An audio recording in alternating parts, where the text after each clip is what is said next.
오늘 본문은 에스겔 15장입니다. 에스겔 15장부터 19장까지는 예루살렘의 멸망을 네 가지 비유를 들어서 설명해 주고 있습니다. 오늘 본문 15장 말씀은 이 네 가지 비유 중에 첫 번째 비유로 이스라엘 백성들의 멸망을 당할 수밖에 없는 이유를 이 포도나무의 비유를 통해서 말씀하고 있습니다. 하나님은 이스라엘을 포도나무에 비유하시면서 동시에 이 포도나무를 이 다른 나무들과 비교하고 있음을 우리는 살펴볼 수 있습니다. 오늘 본문 2절 말씀을 보시면 이렇게 말씀하고 있습니다. 인자야, 포도나무가 모든 나무보다 나은 것이 무엇이랴? 숲속의 여러 나무 가운데 있는 그 포도나무 가지가 나은 것이 무엇이랴? 라고 말씀하고 있습니다. 하나님은 지금 비유를 들어서 설명하시는데 이 비유는 비교를 통해서 더욱더 극대화하시고 있습니다. 이 포도나무, 즉 이스라엘 백성들을 포도나무에 비유하시면서 이 다른 나무들과 비교하고 있다라는 것이죠. 그러면서 무엇을 말씀하고 있습니까? 다른 나무들에 비해서 포도나무가 나은 것이 무엇이냐를 질문하고 있다라는 것이죠. 솔직히 포도나무는 다른 나무에 비하면 용도가 극히 제한적이다라는 것을 오늘 본문에 있는 말씀을 통해 살펴볼 수 있어야 합니다. 일단 나무는 열매를 제공해 줍니다. 우리가 나무를 키우는 제일 되는 목적은 열매를 맺기 위함이라는 것이죠. 이 포도나무는 어떻게 보면 열매를 맺는 데에 아주 최고의 이익을 발휘할 수 있는 그러한 나무다라는 것이죠. 물론 열매를 제공하지 못하는 나무들도 있습니다. 하지만 열매를 제공하지 못하는 나무들은 건축물의 재료로 쓰인다든지 가구를 만드는 데 사용된다든지 해서 여러 가지 용도로 사용되어질 수 있다라는 것이죠. 이것이 나무를 키우는 두 번째 목적이라는 것이죠. 가장 좋은 나무는 열매도 얻고 목재로 쓰임을 받을 수 있는 나무가 가장 중요한 나무인데, 포도나무는 열매를 맺는 것 말고는 다른 용도가 없다라는 것이 하나님의 말씀이라는 것이죠. 어떻게 그 사실을 알 수 있습니까? 오늘 보면 3절 말씀을 보시면 그 나무를 가지고 무엇을 제조할 수 있겠느냐, 그것으로 무슨 그릇을 걸 못을 만들 수 있느냐라고 분명하게 말씀하고 있다는 것이죠. 무엇을 제조할 수 있겠느냐라는 말씀을 통해서 알 수 있는 사실은 포도나무를 통하여서는 아무 재료로 사용할 수 없다라는 것을 분명하게 말씀하고 있다는 것이죠. 심지어는 그릇을 걸 못조차도 만들 수 없는 나무가 포도나무다라는 것을 말씀하고 있습니다. 그렇기 때문에 쓰임을 받을 수 있는 용도는 땔감 정도로밖에 쓰일 수가 없는데 그 용도도 한계가 있다라는 것이죠. 그렇기 때문에 포도나무는 당연히 열매를 잘 맺어야 합니다.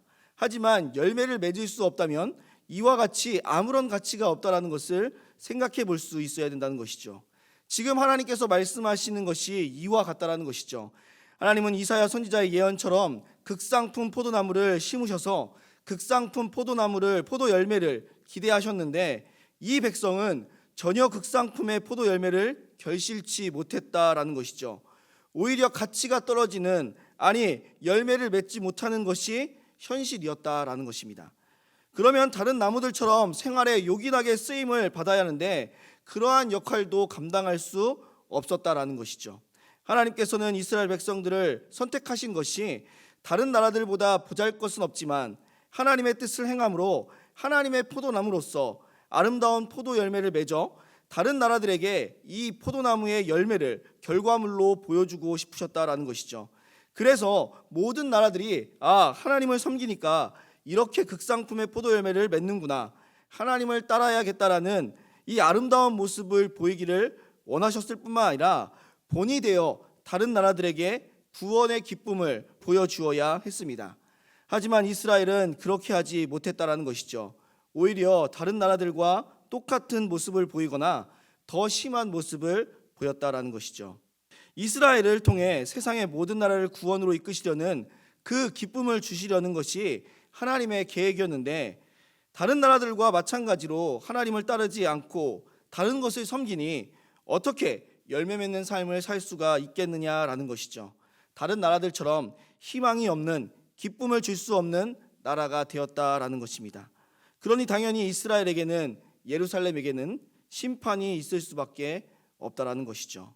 오늘 보면 7절로 8절 말씀이 그 사실을 우리에게 분명하게 가르쳐주고 있습니다. 내가 그들을 대적한즉 그들이 그 불에 나와도 불이 그들을 사르리니 내가 그들을 대적할 때에 내가 여호와인 줄 너희가 알리라. 내가 그 땅을 황폐하게 하리니 이는 그들이 범법함이니라. 나 주 여호와의 말이니라 하시니라라고 분명하게 말씀하고 있다라는 것이죠. 하나님께서 그들을 황폐케 하시겠다라고 말씀하고 있습니다. 그들을 불로 사르시겠다라고 말씀하고 있습니까? 왜 그렇습니까? 하나님이 아닌 다른 것을 섬기고 다른 것을 바라봄으로 인해 열매를 맺지 못하는, 그래서 가치가 없는 포도나무가 되었기 때문에 그렇다라는 것이죠. 그리고 볼품없는 하나님의 계획을 이루지 못하는 그러한 나라가 되었기 때문에 기쁨의 열매를 맺지 못함으로 인해서 심판을 당하게 되었다라는 것이죠. 하나님을 떠나지 않았다면 다른 것을 섬기고 다른 것을 따르지 않았을 것입니다. 그렇지 않았다면 또 포도나무 열매를 맺을 수 있는 삶을 살아갈 수 있었을 것입니다.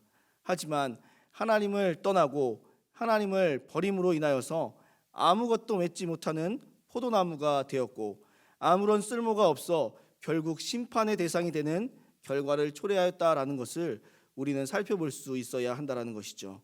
사랑하는 성도님들, 우리가 어떻게 할 때 우리는 빛이 나고 우리는 아름다운 포도나무로서 열매를 맺을 수 있을까요? 그리고 그 열매로 하나님께 영광을 돌릴 수 있을까요? 하나님의 놀라운 구원의 계획을 이룰 수가 있는 것일까요? 우리의 능력이 많아서가 아닙니다. 우리는 포도나무와 같은 그러한 존재들이기 때문에 포도 열매를 맺지 못하면 아무런 쓸모가 없는 보잘것없는 나무라는 것을 기억하셔야 합니다. 하지만 우리는 딱 한 가지만 잘하면 된다라는 것이죠. 요한복음에서 우리는 그 답을 찾을 수가 있습니다. 예수님은 요한복음 15장에서 이렇게 우리에게 말씀하셨습니다. 그가 내 안에 내가 그 안에 거하면 사람이 열매를 많이 맺나니 나를 떠나서는 너희가 아무것도 할 수 없다고. 사람이 내 안에 거하지 아니하면 가지처럼 밖에 버려져 불에 던져 사르게 된다라고 말씀하고 있다라는 것이죠. 그렇습니다. 이스라엘 백성들은 하나님을 떠남으로 인해서 열매를 맺을 수가 없었습니다. 그래서 불에 사라져 버릴 수밖에 없었음을 우리는 기억해야 한다라는 것이죠. 하지만 우리가 하나님 안에, 하나님이 우리 안에 거할 때, 우리가 하나님을 떠나지 않고 하나님께서 우리를 떠나지 않으실 때 우리는 많은 열매를 맺을 수가 있음을 알아야 합니다.